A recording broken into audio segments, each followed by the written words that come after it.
सत्यशोधक Shivkranti TV news.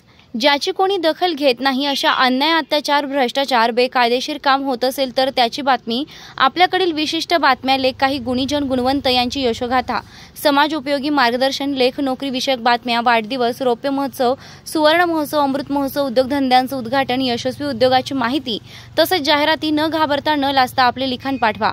आपल्या बातम्या निर्भीडपणे प्रसिद्ध केल्या जातील।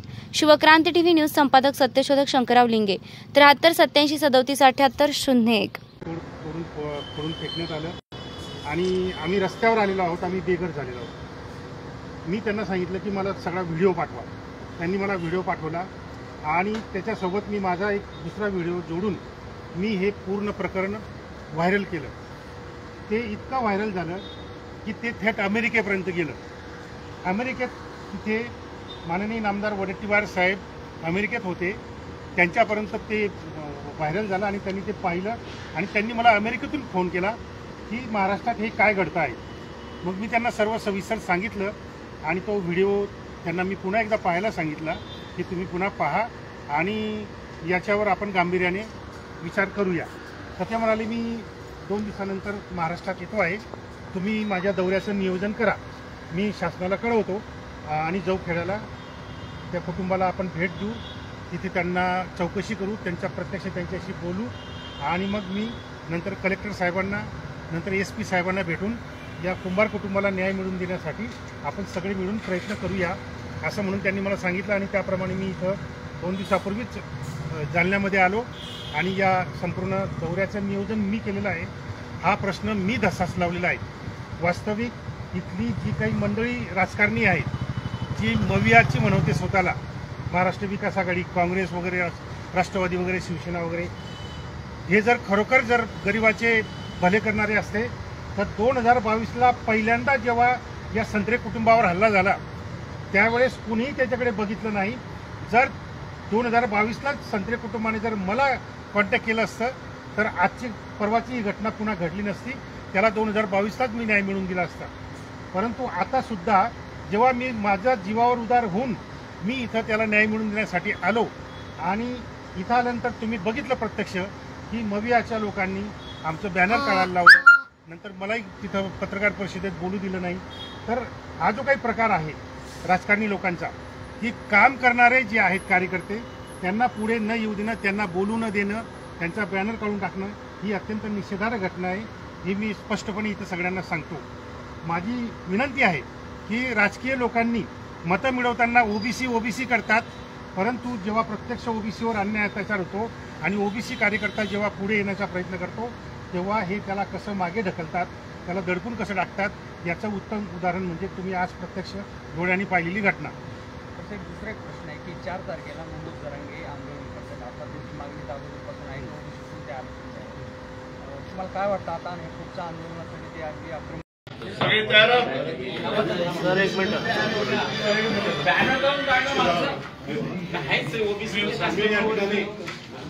आपण सर्वजण दुपारी 2 वाजेपासून रस्त्याला आले आहोत। मी सर्वप्रथम साहेबांच्या वतीने आणि आमच्या पक्षाच्या आणि या ठिकाणी विरोधी पक्ष नेते आदरणीय वडेट्टीवार साहेब, या ठिकाणी आमचे भावी खासदार कल्याण काळेसाहेब देशमुख, आमचे विद्युत गणेश राऊत, राजसाहेब, नंदाभाई पवार, आपचे जिल्हाध्यक्ष महाविकास तालुकाध्यक्ष नेते आदरणीय वडले साहेब, या ठिकाणी सर्वांना स्वागत करतो आणि बाकीचे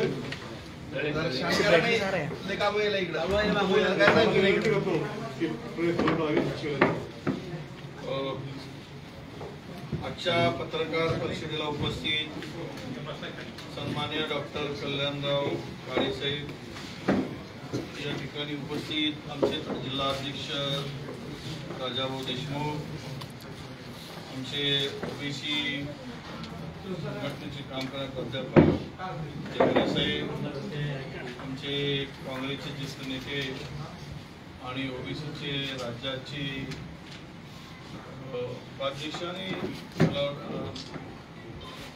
राजाभाऊ राग, इकडे आमचे शेख महमूद साहेब, चंद्रकांतजी दानवे साहेब, माझे आमदार आदरणीय सन्माननीय वडले साहेब जोशी नेते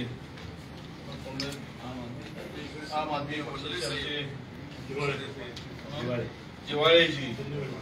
हिवाळेजी बबलूभाऊ चौधरी आणि महिला आमच्या नंदाताई, उपस्थित पत्रकार मित्र आणि गणेशजी राऊत, जरा माफ करा कारण उशीर झाला, कलेक्टरची बैठक होती, कलेक्टरच्या बरोबर सगळे विषय घेऊन त्यांच्याबरोबर चर्चा केली. मी आज मुद्दाम 2 विषयासाठी या दौऱ्यामध्ये आलेलो आहे. एक महत्त्वाचा विषय होता, बँकेच्या अधिकाऱ्यांनी लाच न दिल्यामुळे बँकेचं कर्ज मंजूर होऊनही दाभाळे नावाच्या शेतकऱ्याला कर्ज दिलं नाही, ते संभाजीनगर दिलं, बरोबर. आणि दुसरा विषय होता की एका आमच्या कुंभार समाजाच्या संत्रे नावाचं जे कुटुंब आहे, आमच्या बहुजन समाजाचं कुटुंब आहे, ओबीसी समाजाचं कुटुंब आहे, या कुटुंबाला PWD मध्ये किंवा NHI मध्ये जी जागा गेली आणि ही मोक्याची जागा रस्त्यावर आल्यानंतर या जागेवर रावसाहेब दानवे आणि त्यांच्या कुटुंबियाचं लक्ष होतं. त्यांनी ते घर खाली पाडून घर खाली करण्यासाठी करायचा प्रयत्न केला आणि शेवटी त्या कुटुंबाला मारहाण करून JCBच्या सहाय्यानं घर पाडल्याचा आरोप त्या कुटुंबियांनी दानवे कुटुंबियाच्यावर केलेला आहे. ते संपूर्ण मीडियापुढे चॅनलपुढे पण त्यांनी त्या आमच्या संत्रे आजीनी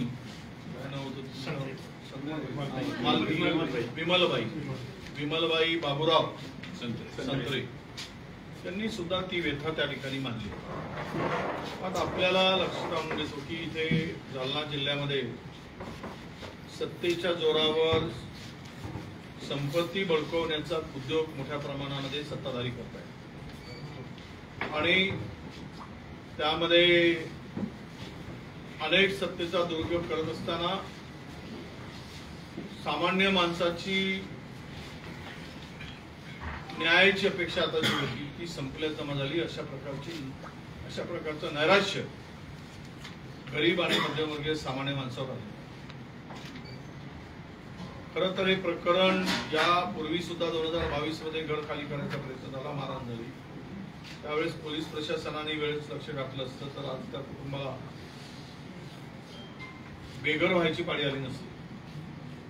सत्तेचा माज आणि मस्ती इतपत असावी त्या जागेची मागणी सुद्धा त्यांनी केली, काही पैशाच्या मोबदल्यात, पण ते कुटुंब त्याला जागा देण्यासाठी तयार नव्हते अशी माहिती मला त्या कुटुंबियांनी दिली. सगळ्यांच्या पुढे जीवाच्या आकांताने ती महिला आपल्याला सगळ्यांना रडताना दिसली, तिच्या डोळ्यातील अश्रू आपल्या सगळ्यांना बघायला मिळाले.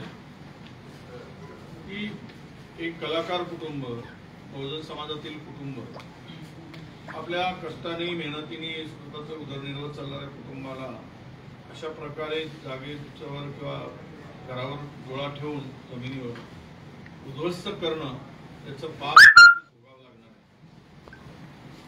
आणि ती सगळी माहिती घेऊन आता मी SP-ना भेटलो, पोलीस अधीक्षकांना, कलेक्टर, त्यांनाही आमची भेट झाली. आम्ही दोघांनाही सूचना केलेल्या आहेत की यामध्ये जो दोषी असेल त्याच्यावर कारवाई करा. त्यातील एक माणसाचं नाव आता समोर आलेलं आहे आणि त्याला आज उद्या दुपारपर्यंत करून इतरांची नावं आणि त्यातील मग सूत्रधार प्रमुख शोधला जाईल आणि आम्ही शोधून काढू असं पोलीस अधीक्षकांनी आम्हाला सांगितलं. अशा पद्धतीनं जर त्या ठिकाणी घटना घडत असेल तर पुनरावृत्ती त्या घटनेची होऊ नये. कुणीही असू दे, कुठल्याही समाजाचा असू दे, सत्तेच्या आणि पॉवरच्या जोरावर कोणाला जर उचलण्याचा प्रयत्न करत असेल तर त्याच्या मागे विधानसभेतही हा प्रश्न उपस्थित करू आणि त्या कुटुंबाला न्याय मिळेपर्यंत आम्ही स्वस्थ बसणार नाही हे मी त्या कुटुंबालाही सांगितलं आणि आपल्या पुढेही सांगतो.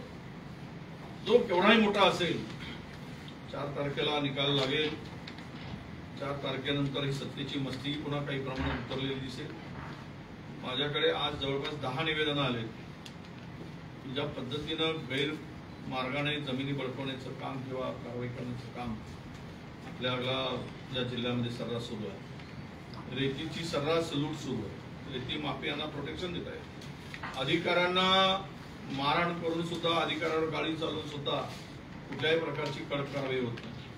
50-50, 100-100 कोटीचं उत्खनन झालं पण त्याच्यावर फाईन होत नाही आणि त्याच्यावर कारवाई होत नाही, वसुली होत नाही, संपत्ती जप्त होत नाही, गाड्या जप्ती केल्या जातात. माफियांच्या पाठीमागं प्रचंड ताकदीने सत्ताधारी त्याच्यामध्ये उभे झालेले आहेत आणि त्यांचा इन्व्हॉल्वमेंट आहे, त्यांच्यात पार्टनर आहे. ही परिस्थिती आता जालना जिल्ह्यामध्ये लपून राहिलेली नाही. मला जी माहिती सगळ्याकडून मिळाली त्याच्या आधारे सांगतो. आणि मग त्याबरोबरच टंचाई भागाचा आम्ही दौरा केला. काही गावामध्ये आम्ही गेलो. संत्र्यांची झाडं, आपल्या डाळिंबाची झाडं असतील, सीताफळीची झाडं, पूर्ण बगीच्याच्या बगीचा सुकलेला. आम्ही शेततळे बांधले. कुठल्याही शेततळ्यात आता पाणी थेंबरही शिल्लक नाही. बंधाऱ्यामध्येही पाणी शिल्लक नाही, विहिरीमध्येही पाणी शिल्लक नाही. आणि पिण्याचं पाणी या जिल्ह्यामध्ये टँकरने पुरवलं जात आहे आणि जवळपास 503 टँकर काहीतरी आता सुरू आहे. त्यातही गोंधळ चाललेला आहे, गडबड चाललेली आहे. 2 टँकर पाणी द्यायचं आणि 2 टँकरचं मोटरसायकल गाडी त्या टँकरचं जीपीएस लावून त्यामध्ये 2 टँकरचे पैसे उकळायचे असा गोरखधंदा या जिल्ह्यामध्ये सुरू असल्याचं आम्हाला दिसलं. पण पिण्याचं पाणी माणसाला मिळतोय 8 दिवसांनी मिळते, 4 दिवसांनी कसं चाललाय. मुख्या जनावराला चारा नाही, मुख्या जनावराला पाणी नाही, छावण्यांचा पत्ता नाही. आम्ही छावणी नको आता तर दावणीला ते दिलं पाहिजे, शेतकऱ्यांना थेट दिलं पाहिजे, ही मागणी सुद्धा आमची सरकारला आहे. परंतु दुष्काळाची परिस्थितीमध्ये आता कुठेच पाणी नसल्यामुळे धरणात 5% पाणी शिल्लक नाही. काही धरणामध्ये फार धरणही कोरडं पडली आणि मला वाटतं की आमचा मोठा धरण पैठणचा जायकवाडी तिथे केवळ 5% पाणी आता शिल्लक असल्याची माहिती आमच्याकडे आहे. पुढे जर पावसाळा 15-20 दिवस लांबला तर फार मोठी अडचण आणि संकट आता आपल्या पुढे येतं. कसा बसा पिण्याच्या पाण्याची व्यवस्था होताना आपल्याला दिसते. एका कुटुंबाला विचारलं तर 3-3 दिवस आंघोळ करायची सुद्धा सोय नाही, अशा प्रकारची स्थिती होती. मुख्य जनावर त्यांना कुठे व्यवस्था नसल्यामुळे जनावराला जर 5 लिटर पाणी लागत असेल तर ते 5 लिटर पाण्यामध्ये 3 जनावरांना पाणी पाजून कसं तरी जीवन त्या जनावरांचं जगवणं अशी वस्तुस्थिती समोर आलेली आहे. म्हणजे इतकी भयावहता कधीच पाहिली नाही. कुठेच पाणी नसल्यामुळे कष्टाने घाम गाळून शेतकऱ्यांनी जे झाड उभं केलंय ते झाड आता संपूर्ण करपलेलं आहे, सुकलेलं आहे. त्याचं प्रचंड नुकसान झालं आहे. म्हणून आम्ही काही मागण्या केल्या सरकारकडे आणि ते करतो. एक तर या सगळ्या संकटामध्ये ते कर्ज फेडू शकले नाही. त्यांच्या जे काही छोटं मोठं कमी जास्त उत्पन्न निघालं त्यालाही दर बरोबर मिळाला नाही. 2013 मध्ये सोयाबीनला जो काही भाव मिळायचा तो भाव आता यावर्षी मिळाला. म्हणजे 10 वर्षांनी सुद्धा त्याच दराने सोयाबीन विकावं लागलं. हे या सरकारचं फार मोठं अपयश आहे आणि या सरकारचा मला वाटतं नाकर्तेपणा आहे. आणि ही सगळी परिस्थिती पाहताना पाणी नसल्यामुळे ते लावलेलं झाड सुकल्यामुळे त्यांना आता मदतीची अपेक्षा आहे. आम्ही म्हणून सरकारला मागणी केली आहे की तुम्ही 25-25 हजार कोटीचे टेंडर हे नालायक सरकार काढते. विशेष परवानगी घेऊन आयोगाची परवानगी घेऊन त्यांना परवानगी मिळते आणि 25,000 कोटीचे टेंडर आता 3-4 दिवसापूर्वी त्यांनी काढले. परंतु सरकारला विशेष परवानगी मागून या टंचाईग्रस्त भागातील शेतकऱ्यांना मदत करण्यासाठी त्यांना मात्र आता आचारसंहितेचा मागोलबुवा त्यांनी पुढे केलेला आहे. तुम्हाला इथे आचारसंहिता दिसते शेतकऱ्यांना मदत करताना आणि टेंडर काढताना टेंडरबाज लोकांना मात्र आचारसंहिता दिसत नाही. या राज्याचं दुर्दैव आहे. तुम्ही शेतकऱ्याकडे बघण्याचा दृष्टिकोनच बदललाय. त्याला पीक विमा मिळाला नाही. अवेळी पाऊस आला, मधामध्ये गारपीट झाली, त्या नुकसानीचे पैसे मिळाले नाही. आणि आता तर दुष्काळाने भरभरून निघताना पूर्णतः बगीचे सगळे फळबागांचे पूर्णतः उद्ध्वस्त झाले. त्यांनाही मदत नाही. म्हणून आम्ही म्हणालो की पूर्णतः शेतकऱ्यांचं कर्जमुक्त झालं पाहिजे, वीज बिल माफ झालं पाहिजे, नवीन कर्जाची त्वरित जुन्या कर्जाला स्थगिती देऊन नवीन कर्ज दिलं पाहिजे, रोजगार हमीच्या कामांना तातडीनं निकष शिथिल करून सुरू केलं पाहिजे आणि याची परवानगी लवकरात लवकर, एका दिवसातही परवानगी मिळेल. पण मुख्यमंत्री गावाला जाऊन 3 दिवस झाले, कृषी मंत्री परदेशात थंडी हवा खायला गेले आणि शेतकऱ्याला बियाणं उपलब्धतेसाठी आज नाही लाईनीमध्ये उभं करून या 45 डिग्री टेम्परेचरमध्ये 47 डिग्री टेम्परेचरमध्ये शेतकऱ्याला बियाणासाठी लाईन उभं करण्याचं पाप करतात. हे कुठलं सरकार आहे? इतकं निर्दयी लोक कसे असू शकतात? सत्तेसाठी एकत्र येऊन राज्यातील शेतकऱ्यांना उद्ध्वस्त करायसाठी याने वेळा उचलण्यासारखी परिस्थिती निर्माण झाली आहे. तुम्ही पाहिला असाल पुण्यामध्ये रिंग रोडचे टेंडर झाले, 36% ते 45% अबाऊ टेंडर झाले आणि त्या पॅकेज वाटपामधून तीनही नंबर 1 आणि नंबर 2, नंबर 3 मध्ये सध्या भांडणं सुरू झाले. आम्हाला एवढे पॅकेज पाहिजेत, त्यांना दुसरे एवढे पॅकेज पाहिजे. केवळ हे टेंडरसाठी मरमर करणारी सत्ताधारी झालेले. सामान्य आणि गरीब माणसाचं देणं घेणं यांना काही राहिलं नाही. शेतकऱ्याचं स्वयंसूतक नाही. शेतकरी उद्ध्वस्त होताना यांना मात्र कुठेही त्यांना मदत करावीशी वाटत नाही आणि हे सांगतात की आता आचारसंहिता आहे, आम्ही काही करू शकत नाही. मंत्र्यांचे विभागीय बैठका होतात, मंत्री गैरहजर राहत नाही. आता खरं तर या हंगाम सुरू होण्याच्या पूर्वी विभागीय पातळीवरच्या बैठका होणे अपेक्षित होतं. आचारसंहितेची निवडणूक संपली 20 तारखेला, आता सुरू करण्याची आवश्यकता होती. 8 दिवसात चारा उपलब्ध आहे की नाही, पाणी उपलब्ध आहे, बियाणे आहेत नाही, खताचं काय स्थिती आहे, पीक पेरण्याची काय परिस्थिती कशी असणार, हे विभागीय बैठका, जिल्हा वाईज बैठका घेऊन कृषी मंत्री आढावा घेत असतो. पण त्या आढाव्याचा पत्ता नाही आणि शेतकऱ्याला कुठेही मदतीचा पत्ता नाही. केवळ आम्ही पंचनामे करायचे आदेश दिले एवढं सांगूनही मोकळे होतात. अरे पंचनामे करून उपयोग काय? जोपर्यंत त्यांना काही मदत मिळत नसेल तर त्या पंचनाम्याचा उपयोग काय? कारण मागचे 3 वेळाचे पंचनामे या वर्षीचे त्यांचा 1 रुपया सुद्धा या सरकारने दिलेला नाही, अशी अवस्था आहे. आज या तालुक्यामध्ये 530 3 टँकरने पाणी उपलब्ध केलं जातो आहे. मग जलयुक्त शिवारचं काय झालं, तो किती सक्सेस झाला हाही प्रश्न येतो. साधारणतः सरासरी 600-650 मिलीमीटर पाऊस पडतो. यावेळेस 430च्या आसपास मिलीमीटर पाऊस पडलेला आहे आणि अशा स्थितीमध्ये मागच्या वर्षीच्या तुलनेत 200 मिलीमीटर पाऊसाची नोंद कमी झाली असताना वेळीच उपाययोजना केली असती, परंतु शीता वाटपामध्ये, टेंडर वाटपामध्ये, निवडणुकीमध्ये हे मात्र मजबूर राहिले, भांडत राहिले आणि शेतकऱ्यांना वाऱ्यावर सोडल्यामुळे आज शेतकऱ्यांची अशी दयनीय अवस्था झाली आहे. याला हे सरकार जबाबदार आहे, हे आता स्पष्ट झाले.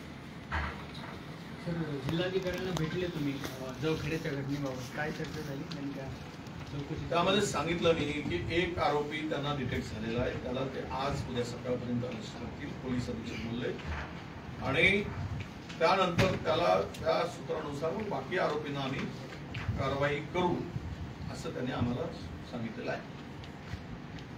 सर, अवैध वाळूची जोरामध्ये वाहतूक चालू आहे. परवा दिवशीच बळेगावचं एक सोपान लेखाने अवैध ट्रॅक्टरला धडक दिली, त्याचा ते मृत्यू झालेला आहे आणि याला कलेक्टर आणि तहसीलदार हे स्वतः जबाबदार आहे, हप्ते घेतात आणि यांच्यावर कोणत्याही प्रकारे कारवाई करीत नाही. ते तो आपल्या कलेक्टर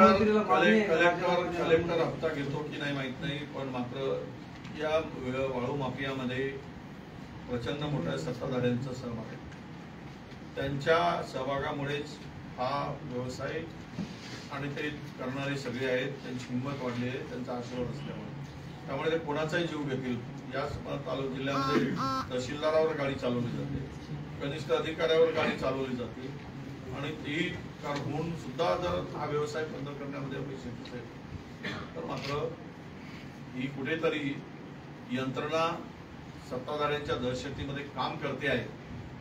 ती दहशत आम्हाला आता संपवावी लागेल कारण गल्लीपासून दिल्लीपर्यंत राज्य त्यांचं असल्यामुळे त्याचा दुरुपयोग सत्तेचा करून हा मस्तवालपणा चाललाय.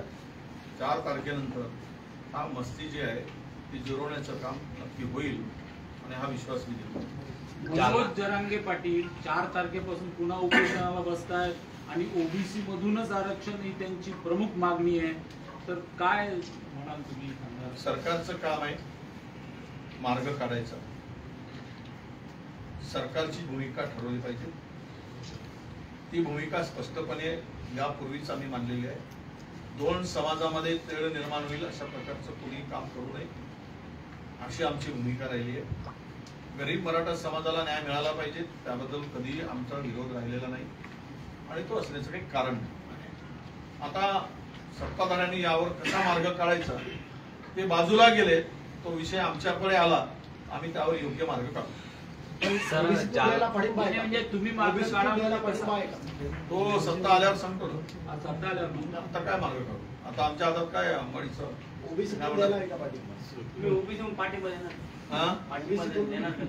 कोणाला मराठा आरक्षण जरांगे पाटलांच्या मराठा आरक्षण त्यांची मागणी ओबीसी नाही ते अजून उपोषणालाच बसले नाही तर अजून त्यांची ती मागणी तर आहे. 4 तारखेनंतर ठरवू काय करायचं ते काय म्हणणं आहे त्यांचं चर्चा करू. सर जालना जिल्ह्यामध्ये आणि मी जाईल ना भेटायला त्यांना. मी परत जाईल. एकदा गेलो होतो जरांगे पाटलांच्याकडे पुन्हा भेटायला जाईल आणि चर्चा करून त्यांचं म्हणणं समजून पुढे जाऊ. सर जालना जिल्ह्यामध्ये कायदा आणि सुव्यवस्था पूर्णपणे बिघडलेली आहे.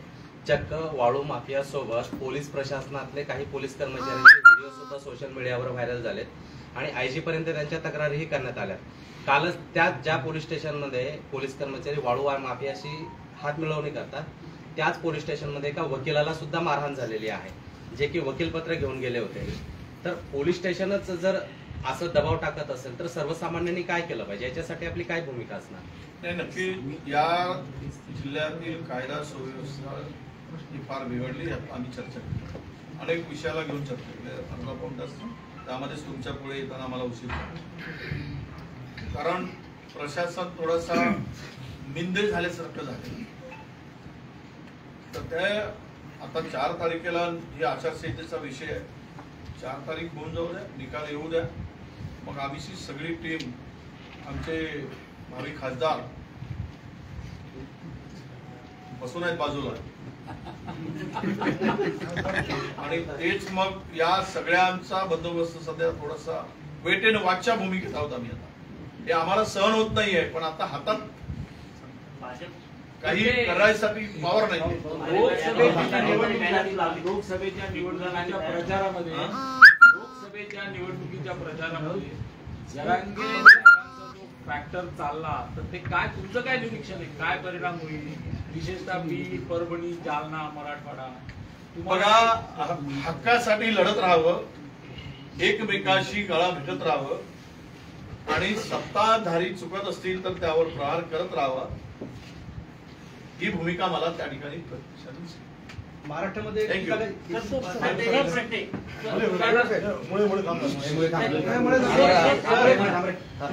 सत्ताधारी मस्तवाल झालेले आहेत.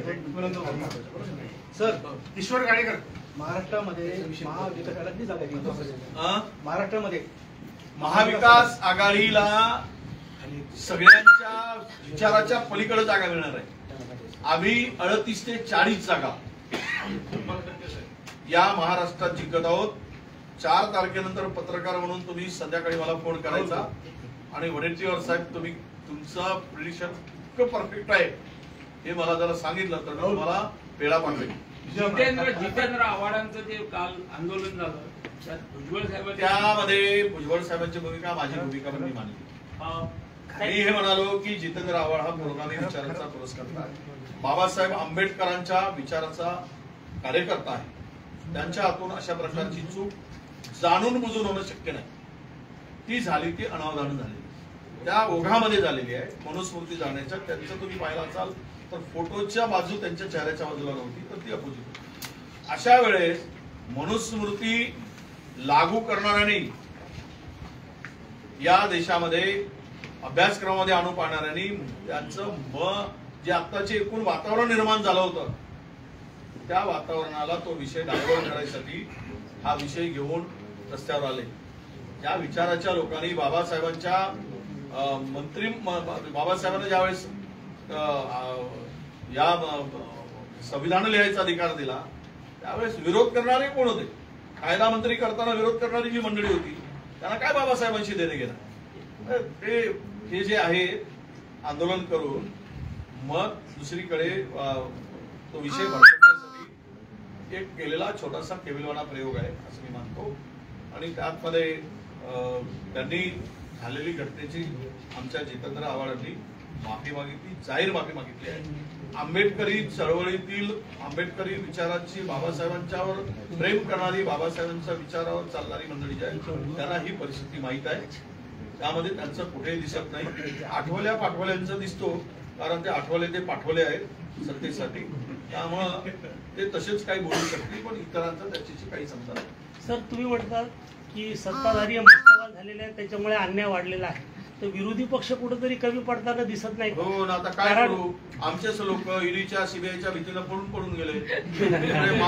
कारण आव्हाडांच्या विरोधात 1000 कोटीचा माल खालाय तो पण गेले, सगळेच गेले. आता आम्ही जरा संख्येनं कमी पडलो हे खरी आहे. आता हे जरा 4 तारीख होऊ द्या, मग बड आला की मग बड आल्यावर आमची शक्ती काय आहे, कमी पडलो की जास्त पडलो हे तुम्हाला दाखवतो. यांची मस्ती आम्ही जिरो. थँक्यू धन्यवाद.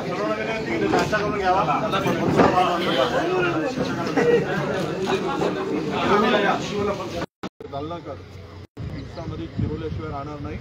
आणि आता जो काही दिवा त्याचा थोडासा फडफडतोय तो लवकरच राजकीय दिवा विजेल, त्यावेळेस त्यांची जागाही त्यांना दिसेल असं मला पूर्णतः दिसते आहे. मी सर्वतोपरी या कुटुंबाच्या पाठीमागे मदत करण्यासाठी उभा आहे. शासनाकडून काय मदत मिळायची यांना पोलीस प्रशासनाला आणि सांगतोय मी पत्रे पाठवणार आहे. यांचं संरक्षण करण्याची जबाबदारी ही आता पोलीस विभागांची आहे, महसूल कलेक्टरची आहे. मी त्यांनाही दोघांनाही पत्र देणार आहे.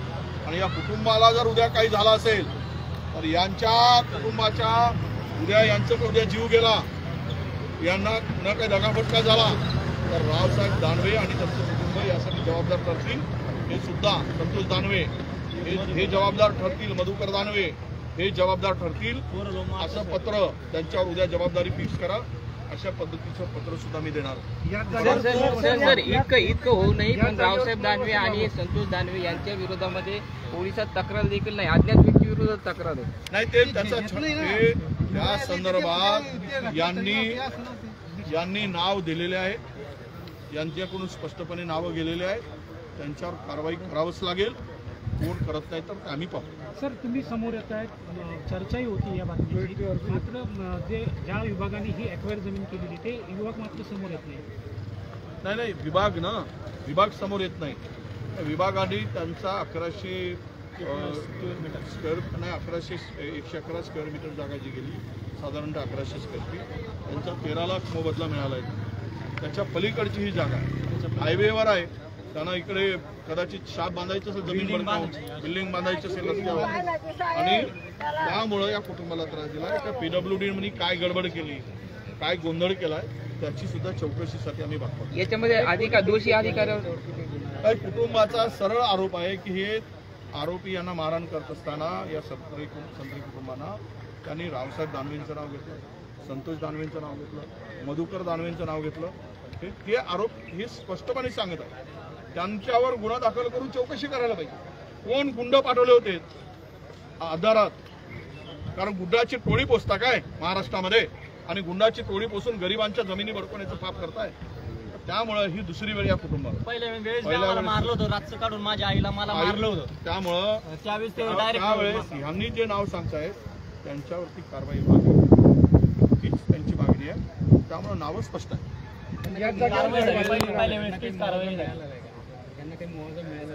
नाही अजून यांना तर 1100 फुटांचा मिळाला. बरोबरी जागा जी आहे 700 फूट ती बांधून द्यावी, ती त्यांच्याकडे त्यांचं घर होतं ते पाडलं. ही जागा बडकवण्याचं मोक्याची जागा हायवे टच झालं, त्यामुळे ती जागेवर त्यांच्या नजर होती, त्यांचा डोळा होता, म्हणून ही घटना त्यांनी घडवली. बाकीच्या शेतकऱ्यांनाही मोबदला मिळाला नाही काय ते आता ह्यांना मिळाला, ज्यांचे गरीब लोकांना झाली कोण जी स्वतःचं घर भरणारी जी मंडळी आहे त्यांना शाळेमध्ये राहते ते बाकीचे त्यांना अजूनही मोबदला मिळाला नाही. सुद्धा त्या संदर्भातही मी आता बोलणार आहे किंवा मी माहिती घेणार आहे आणि ज्यांना मोबदला मिळाला नाही त्यांचं जर स्वतंत्र पत्र आलं तर कशामुळे थांबलाय त्याची चौकशी आम्ही करू. आमच्यावर गुन्हे दाखल केले सर, आमच्या जमिनीला चला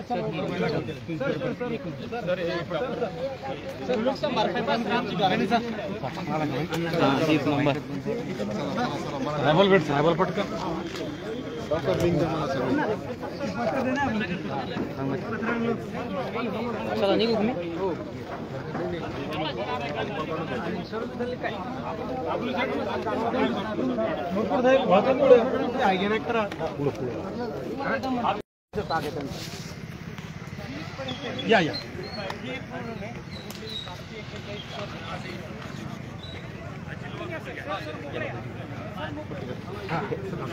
हे दाखवा, हे सगळं मोडतोड आहे सगळे.